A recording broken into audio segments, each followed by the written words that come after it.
Alright mga idol, usapang boxing na naman tayo sa katatapos-tapos nga lang na laban sa pagitan ni ng former WBA welterweight champion Yordenis Ugas kontra sa former WBA regular junior welterweight champion Mario Barrios.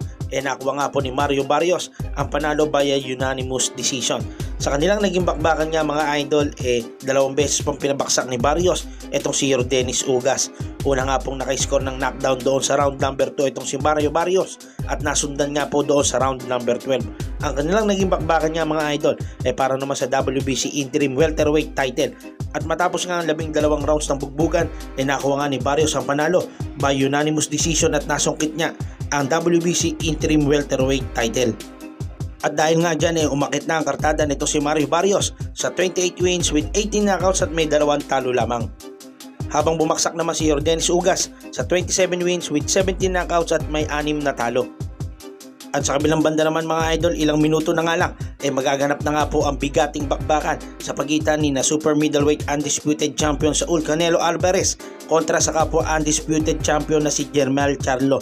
So dedepensahan niya ni Canelo Alvarez ang kanyang titulo dito nga sa kapwa undisputed champion. Parehas ngang nangako ng knockout itong dalawang boksingero mga idol.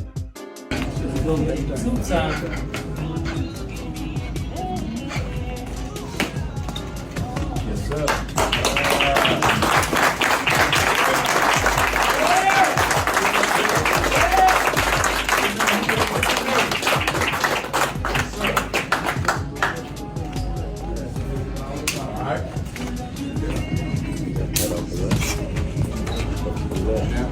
New.